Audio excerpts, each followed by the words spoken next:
Olá pessoal, bem-vindos a mais um Reval da Trecheira Violenta. Eu sou Osvaldo e o filme da vez é A Cor que Caiu do Espaço, de 2010, um filme alemão com o nome original Die Farbe. Foi um dos únicos filmes dirigidos por Huan Vu, um cineasta alemão que também produziu e escreveu o filme. E esse filme é, obviamente, uma adaptação do conto A Cor que Caiu do Espaço, do Lovecraft, que é um dos exemplos mais famosos de história de terror que começa com um meteoro caindo numa zona rural e trazendo um terror cósmico incompreensível junto com ele. Existe já uma adaptação bem mais famosa desse conto, que é o filme com o Nicolas Cage de 2019. A gente já falou dessa aqui no canal, mas esse filme alemão veio primeiro, né? E muita gente diz que é mais fiel ao conto. Nesse vídeo eu não consegui ler o conto de fato, esse é um dos Lovecraft que eu tô devendo ainda pra fazer essa análise, então...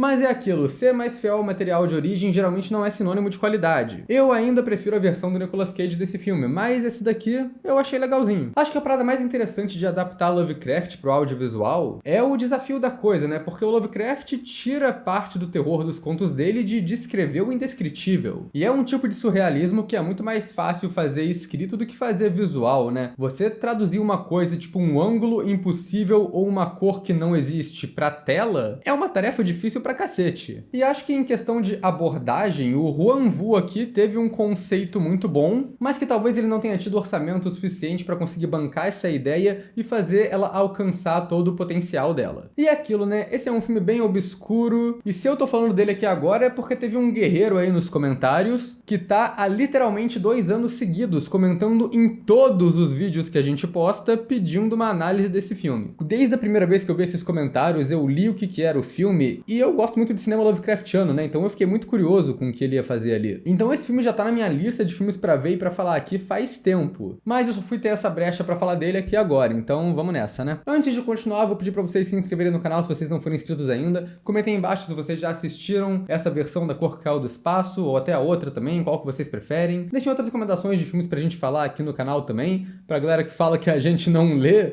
bem, tá aqui o vídeo pra provar que eu tô sempre lendo as recomendações. Se você gosta do nosso trabalho aqui na Trecheira, seja membro. Quando você é membro, você ganha acesso a conteúdo exclusivo, escolhe alguns filmes que a gente fala aqui no canal através de votações e também apoia a gente, né, o que é sempre muito importante. Eu também já vou liberar os spoilers aqui desse filme porque é uma história bem simples, bem pequena e é baseada num conto também, né, então tipo, até tem uma virada no final que eu vou comentar só no final do vídeo, mas de resto os spoilers estão liberados aqui. Então é isso e vamos pra trama aqui agora, né, que no melhor estilo Lovecraft é um grande disse-me-disse. Tem uma história de armação que tem esse estadunidense chamado Jonathan Davis. Ele mesmo, o vocalista do Korn. O pai dele desapareceu e Jonathan Davis acha que ele foi pra Alemanha por conta de uns traumas antigos de guerra. E daí ele vai pra essa vila isolada na Alemanha atrás do velho. Ele encontra um alemão velho ali na vila que diz que conheceu o pai dele nos anos 40 durante a guerra e aí Jonathan Davis senta pra escutar a história. E o alemão velho começa a contar a história que a gente conhece, né? Que antes da guerra caiu um meteorito ali na região. Os cientistas tentaram estudar a pedra, mas não conseguiram fazer nada com ele. E logo depois disso, a terra, as plantas e as pessoas começaram a ser afetadas por essa força cósmica esquisita, inexplicável, que se manifesta com uma cor que não existe na Terra, que ninguém nunca viu e ninguém sabe descrever. O personagem do Jonathan Davis, apesar do nome meio meme, não tem muita caracterização porque ele é um protagonista falso, né? Ele mal tá no filme. Quem é o protagonista de verdade é o alemão que tá contando a história pra ele. Acaba que nem o pai dele tá envolvido na maior parte da história, porque a estrutura aqui tem o velho contando sobre quando ele encontrou o pai na Segunda Guerra, mas para ele dar o contexto, ele tem que contar toda a história principal lá da Cor que Caiu do Espaço antes. Ou seja, o filme todo é o velho contando uma história dentro de uma história para tentar explicar alguma coisa pro protagonista. Parece eu contando história pras pessoas no bar. Esse velho, inclusive, tem um visual muito esquisito, porque, cara, pelo que eu pesquisei, eles realmente pegaram um ator que tinha uns 60 e poucos anos na época, apesar de eu achar que é pro personagem ser um pouco mais velho, mas ainda assim, eu não sei se é o estilo do cara ou se foi só um figurino mal escolhido ali, mas parece muito que o cara é só um maluco mais jovem usando peruca. E eu gosto do cenário onde esse encontro entre os personagens está acontecendo ali, que é um cenário bem Lovecraftiano. Porque quando Jonathan Davis chega na Alemanha, ele tá indo atrás dessa vila específica para qual ele sabe que o pai dele tá indo, só que ele descobre que é uma vila quase abandonada, que a estrada que leva até ela principal foi fechada para construírem uma represa. A maioria das pessoas se mudou, então sobraram só umas pessoas mais velhas que se recusaram a mudar, e é uma vila praticamente inalcançável, tem que só pegar uma estradinha de terra escondida. O que me lembra um pouco lá do Innsmouth Innsmouth, né, do conto, que é um lugar difícil de chegar, só os locais moram ali, uma coisa bem Lovecraftiana, uma ambientação bem feita. Daí a gente tem os flashbacks para a Segunda Guerra, né, que no começo são os soldados americanos nessa fazenda, que é onde mora o velho que tá contando a história, que na época não era velho, e os soldados querem investigar esse vale todo para ver se tem outras fazendas ali que eles podem usar de base. O cara que mora no lugar fala, não vai naquela fazenda não, aquele lugar ali é meio bichado. Mas não explica direito o que aconteceu, né? Então os soldados ficam curiosos e falam, a gente vai sim e você vai com a gente. E daí corta pro flashback principal, que é a trama do filme. Ela também é dividida em atos bem definidos ali, né? Que o primeiro ato é a investigação desse meteoro. Vários cientistas brotam no lugar e é basicamente uma parte bem devagar do filme que os cientistas estão só analisando coisa. Lembra um pouco até filme dos anos 50, que é só um monte de cientista batendo cabeça tentando entender o que tá acontecendo. Eles percebem essas características peculiares ali do meteorito. Ele é muito quente e ele tá sempre diminuindo de tamanho. Os caras tiram a amostra para levar pro laboratório e a amostra evapora sem deixar traços no dia seguinte. Isso tudo já dá uma qualidade alienígena pro meteorito e cria um mistério bem legal ali. Os cientistas não conseguem explicar o que tá acontecendo e vão sempre voltando lá para investigar o meteorito original. Quando no final eles decidem levar o meteorito pro laboratório, uma parada que eles demoraram bastante para fazer, porque eu não imagino que fosse um bagulho tão difícil de transportar assim, mas quando eles vão fazer isso, uma tempestade de raios aconteceu no dia anterior, caiu o raio no meteorito e o negócio foi de base, já era, nunca mais foi visto. Mas antes disso, quando o meteorito tá lá ainda, eles conseguem tirar umas lascas e encontram uma parada dentro da pedra, que eles não sabem descrever o que é, eles só comentam da cor bizarra que tem, e o filme evita de mostrar um pouco do que eles estão vendo ali para deixar mais esse suspense, mostrando essa cena no ponto de vista distorcido do meteorito, que eu acho uma escolha legal de direção. Passando toda essa parte dos cientistas, que não dá em nada porque ninguém descobre nada, a gente começa a ver o efeito que o meteorito e a cor misteriosa estão fazendo no terreno. A gente vê essas plantas nascendo muito rápido ali, num efeito bem maneirinho, e os personagens dizem, né, que essas flores de cor esquisita estão começando a dominar o vale. Todas as frutas dessa fazenda, o terreno da família ali onde caiu o meteorito, começam a ficar contaminadas. O que primeiro a família acha que é uma bênção, porque eles veem umas frutas, umas pera mutante gigante, mas aí eles mordem o negócio e percebem que não é comestível, o que é muito ruim. E nisso tem um design legal ali também, as frutas mutantes, né? São essas coisas grotescas que não são muito naturais e você já tem uma repulsa só de olhar ali, uma coisa, de novo, bem Lovecraftiana, né? Além disso, a família vai ficando afetada também. E isso é uma coisa que eu acho que o filme podia ter apresentado melhor, a família que mora nessa fazenda. Porque eles acabam meio que sendo os protagonistas dessa parte também, e a gente não tem muita noção de quem é quem ali no começo. Eles dizem que é um cara com a mulher e os 3 filhos. E eles aparecem todos juntos ali no começo, mas cara, o filho mais velho, que eu acho que é esse cara aqui, ele meio que só some, ele não é muito relevante, eu não entendi se era pra ser um filho, se era pra ser só um outro cara que tava ali. Quem é mais relevante são os outros 2 mais novos, né? O filho do meio é o moleque que vai pra vila, manter o contato da família com o mundo exterior ali, e ele vai contando desses rolês esquisitos que estão acontecendo no terreno deles, né? Vai aumentando uns boatos ali, vai fazendo a família ficar má vista na cidade, o que acaba aumentando o isolamento deles ali também. O que acontece com ele é que ele tem um piripaque off-câmera, a gente não vê direito o que aconteceu, a gente só sabe que ele estava perto do poço, e aí ele fica afetado por essa cor, ele fica doente, fica de cama em estado de delírio. A mãe também é afetada bem diretamente desde o começo. E meu irmão, a cena que mostra como ela tá ficando doida é quando o Juan Vu aqui usou todos os recursos possíveis. É uma cena muito clássica de personagem ficando doido sozinho em casa. São os planos holandês, inclinado dela do quarto sozinha, bem estilo Sam Raimi. E aí tem os jogos de foco esquisito,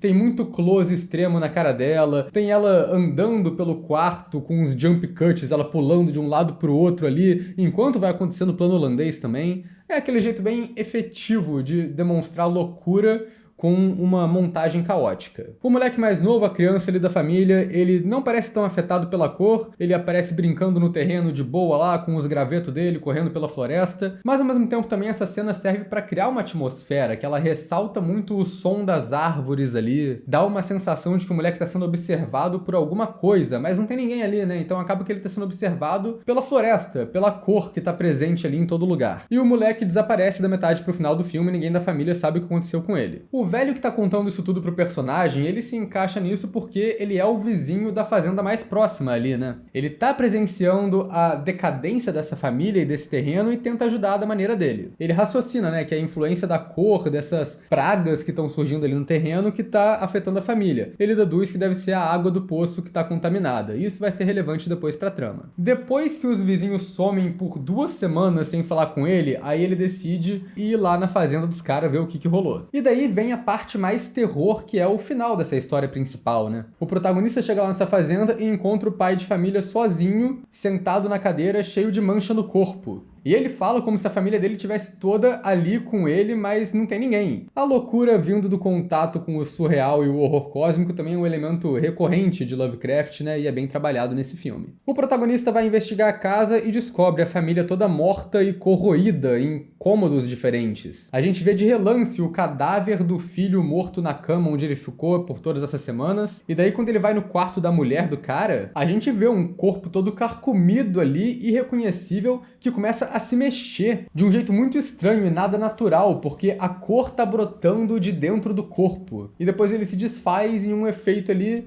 que funciona. É um filme que todo tem uma cara de ser bem barato, mas é efetivo. E às vezes eles sabem o que mostrar e o que deschavar também, né? Por exemplo, quando o protagonista encontra o pai da família depois disso, o cara tá derretendo. É uma cena de body horror que é bem tensa pelo pouco que ele mostra pra gente. A gente vê uns planos detalhes ali da mão gosmenta, da gosma escorrendo pelo chão, mas a parte que a gente devia ver mesmo, a gente vê do ponto de vista do cara que tá derretendo. Então, de novo, é um uso de ponto de vista pra não precisar usar muito efeito, mas ainda assim fazer uma coisa que funcione, porque a gente vê aquela coisa toda distorcida ali só com a reação de horror do protagonista. Mas não dá, né? Eu acho que o que chama atenção nesse filme mesmo, além de toda essa trama, é a fotografia, que esse filme tem um visual muito estilizado. Ele ainda tem um visual muito agressivo de filme barato, né? Como eu já disse algumas vezes. Mas ele sabe contornar isso em alguns momentos. Eu gosto que ele foi filmado em 2010, mas ele tem um design de época bem convincente, mas a grande sacada desse filme aqui é que ele é em preto e branco, né? Como vocês já perceberam. O que faz muito sentido, porque, cara, como que você faz uma cor indescritível no cinema? Não dá pra fazer. A gente já conhece todas as cores que existem, né? Então os caras colocam um filme em preto e branco. Não tem cor nenhuma no filme, então realmente a gente tem que acreditar na descrição que os personagens estão dando. E eu acho legal que a fotografia em preto e branco é bem utilizada aqui pra fazer uns planos sombrios, com muito contraste, e também coloca um pouco de diferença ali no design do que tá rolando, né? Porque beleza, essa cor tá deixando tudo podre, seco e sem vida no terreno. E como é que você mostra isso sem poder mostrar cor direito? E aí eles têm que trabalhar no contraste, né? Colocar umas manchas bem distoantes nas frutas e na pele do pai que tá sendo afetado ali, pra ficar visível nesse filme preto e branco ali direitinho. E eu acho legal que você meio que consegue preencher com a sua mente ali quando você vê essas manchas, já pensa, ok, isso deve estar naquela cor bizarra. E acho que como o filme ele é bem abstrato e deschava um pouco as cenas de terror, ele acaba focando num terror mais atmosférico mesmo, mais essa coisa da morte chegando no formato dessa cor bizarra. A gente vê o terreno todo sendo desolado, tem essas imagens das árvores secas recortadas de silhueta ali no horizonte, que acabou virando a capa do filme também, né? Então é meio que o tema principal dele aqui. Então beleza, o filme tem muitos méritos, muitos elogios, consegue criar um terror surreal legal aqui, mas aquilo de novo voltando no visual barato, eu acho que a pior coisa dele, fácil, são os efeitos. Como geralmente é o que acontece nesse tipo de filme, né? Mas assim, o problema não é nem a parte surreal da coisa. Quando eles usam uns efeitos de computação gráfica muito questionáveis pra fazer uma coisa cósmica surreal, eu acho que funciona, porque é pra ser uma coisa meio artificial mesmo, é pra você bater o olho ali e falar, isso não pertence aqui, eu acho que dá pra passar. O problema é que o filme tem muito efeito canastrão pra fazer coisas que deviam ser simples. O começo do filme, cara, o primeiro plano, é uma imagem muito digital, que é pra ser tipo um plano geral de um hotel ou alguma coisa assim. Cara, é tão zoado que eu achei que fosse logo de produtor e não que o filme tinha começado de verdade. E aí esse começo que se passa nos Estados Unidos é uma desgraça, porque o Jonathan Davis vai na biblioteca de Arkham, porque é claro que ele vai em Arkham, né, a cidade famosa de Lovecraft, e a biblioteca não existe, a biblioteca é uma tela verde muito safada, e é muito mal feita, sabe, tipo, destaca ali do resto do filme que é feito com cenários reais na Alemanha ou sei lá onde. Você vê uns defeitinhos ali, do tipo, ele tá conversando com o velho bibliotecário que usa óculos e o óculos dele dá defeito na tela verde, fica vazando os negócios. É muito feio. E cara, uma biblioteca é uma estante com um monte de livro, é só isso que você precisa. Não é possível que os caras não conseguiram arranjar um lugar assim pra gravar o filme deles. E também tem umas paradas que dá pra ver que eles não podiam fazer, então eles tiveram que fazer digital. Eles querem mostrar a vila abandonada, né? Mas eles não gravaram numa vila abandonada e eles não podiam sair pregando tábua na janela das pessoas, então eles só gravaram a janela de alguém e meteram uma tábua digital por cima. E isso, cara, esses efeitos pra mostrar coisa trivial, eles se destacam muito no filme, é muito zoado. Cara, basicamente tudo que envolve o poço parece gráfico de PlayStation. Eles jogam uma pedra dentro do poço e ela cai na lama, é feio. Tem uma tábua de madeira caindo dentro do poço. A essa altura eu falei, porra, isso precisava ser computação gráfica mesmo? É só jogar uma tábua de madeira lá dentro, depois tu pega de algum jeito, sei lá, brother. Mas ao mesmo tempo, tudo que eles fazem aqui de surreal com a computação gráfica não me incomoda. Então, um meteorito caindo, acho ok. Tem uma cena que aparece uma vespa enorme que pousa na cabeça da mãe lá da fazenda. E é uma vespa que tá modificada ali pela cor, né? Um bicho meio mutante. Então ela ser uma computação gráfica meio surreal, eu acho que passa, tá de boa. A mesma coisa acontece quando eles encontram plantas diferentes, um cogumelo lá que eles encostam e desfaz. Também uma computação gráfica óbvia, mas eu acho que funciona nesse contexto. Mas a computação gráfica que mais tem destaque aqui é a cor. Porque, né, a cor realmente aparece e de fato tem uma cor no filme, ele não é todo preto e branco. Ela primeiro começa aparecendo como uns pontos de luzes ali na noite e a gente vê que a cor, na verdade, de novo, igual no filme do Nicolas Cage, é magenta, ou roxo. Quando eu vi isso a primeira vez, eu achei meio escroto, porque, cara, isso quebra todo o propósito de fazer seu filme preto e branco, né? Você só meter uma cor ali que a gente vai conseguir entender o que é. Mas conforme o filme foi passando, eu fui mudando o jeito de enxergar a coisa. Primeiro que eu acho que o visual ficou bem bonitinho, esse contraste do preto e branco com o roxo magenta ali. E eu acho que isso é a questão, né? Dá uma identidade única ali, é diferente. E eu acho que tem uma justificativa também, que a questão é, se você tem um filme todo colorido, igual o do Nicolas Cage, e você só coloca magenta ali no meio, não é tão chocante. Mas se você tem um filme que é todo em preto e branco, qualquer cor que você colocar aparecendo ali vai causar estranheza e te colocar ali no lugar dos personagens. Você vai ver como aquilo é surreal. Então eu acho que tem uma lógica de fazer isso desse jeito também que funciona. A cor é o vilão da história no fim das contas e é um vilão completamente abstrato. Ela toma uma forma meio surreal ali, como se fossem várias moléculas voadoras, mas é incompreensível e é pra ser incompreensível. A direção até brinca um pouco com a nossa perspectiva ali, porque no final, depois que a cor supostamente foi embora, a gente começa um plano com essas formas abstratas ali que a gente não entende o que é, até a gente perceber que é só um plano da floresta normal desfocado. Aí ele vai focando aos poucos e vai perdendo essa forma abstrata que a cor tinha ali. E no final tem bastante dessa presença da cor, assim, também. Tem umas moléculas rosas passando pela janela. A cor chega a perseguir o personagem numa cena e absorve o corpo da mulher ali também. A gente vê no final a cor brotando e dominando o vale e tendo esse efeito meio hipnótico no personagem que tá vendo ali, né? Depois que acontece todo esse terror da família que foi desintegrada, a gente começa a ter a solução das histórias de armação, né? A principal aqui são os soldados americanos, que chegam lá na fazenda e vão investigar esse poço, e aí é o grande finale, o clímax do filme, que a cor dá o último ataque dela e sai de dentro do poço, em uma forma gigante e esquisita, como se fosse a bolha assassina voadora. Dois dos soldados metem o pé dali, não querem nem saber, mas o pai do protagonista, ele fica e vê aquilo, e ele cria uma obsessão com a cor também por conta disso. O que eles veem é a cor levantando para os céus e disparando em direção ao espaço, porque no final das contas ela era só igual o ET extraterrestre, ela só queria ir para casa. E isso que fica implícito, né, tanto com o velho alemão quanto com o pai do protagonista, que as pessoas que veem essa cor por muito tempo, muito diretamente, criam essa obsessão e querem voltar lá para continuar encarando ela, para ver ela mais, mesmo ela não estando mais ali. E é por isso que o pai do Jonathan Davis volta pra Alemanha e encontra ele lá num estado meio traumatizado, catatônico. Acho que ele não tem nenhuma fala, pra falar a verdade. Depois que a gente descobre todo esse contexto, a gente volta pro Jonathan Davis. Ele caga na cabeça do velho alemão, fala que ele tá viajando, que nada daquilo aconteceu e vai embora, sei lá, procurar o pai dele no meio do mato. Ele aparece dormindo no carro. É um corte meio esquisito ali, porque tem uma passagem de tempo que a gente não entende muito como aconteceu, mas tudo bem, ele tava procurando o pai dele, tava no meio do mato e é isso. Quando ele encontra o pai dele, o Jonathan Davis vira pra ele e fala: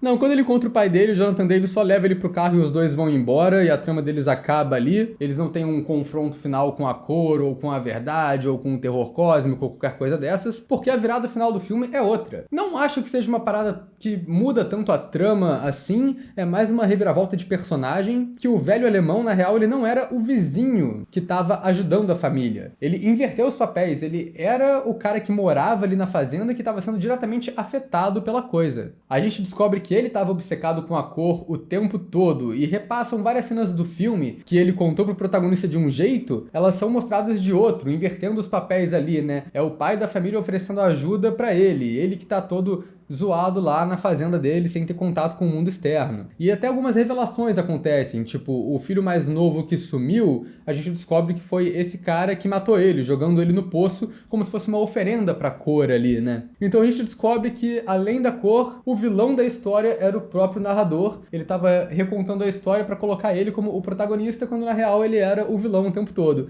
O que eu acho um recurso narrativo muito interessante, muito bem feito aqui. Apesar de que não faz tanta diferença pra conclusão da história no final, né? Porque não vai ter um confronto final entre esse alemão e o Jonathan Davis, né? O alemão meio que morre sozinho lá, velho, no apartamento dele, o Jonathan Davis mete o pé, volta pros Estados Unidos pra fazer turnê e acaba. Mas enfim, Die Farbe eu acho que é uma adaptação bem criativa de Lovecraft pro cinema. É um desses filmes obscuros que eu acho que consegue pegar o espírito da obra. Não estou falando da obra dele como um todo, né? Porque como eu disse, eu não li o conto ainda. Mas ele tem ideias diferentes ali de como trazer essa coisa indescritível pra tela, e apesar do orçamento baixo, ele consegue criar um clima bem legal no filme. Eu ainda prefiro a versão surtada, colorida e body horror explícito do Nicolas Cage, mas eu acho que são vibes completamente diferentes e acho meio inútil ficar comparando um filme com o outro aqui. Um filme não nega a existência do outro, né? Então dá pra gente assistir os dois e se divertir. Mas é aquilo também, né? Eu acho que se esse filme fosse americano ou tivesse um orçamento maiorzinho, teria muito mais gente falando dele por aí quando se fala de filmes baseados em Lovecraft. A categoria que eu coloco ele aqui no final, eu acho que pelas ideias ele seria um notável, mas pela execução e pelos efeitos porcos seria um mediano, né? Não sei, mas eu acho que tá pendendo mais pro notável.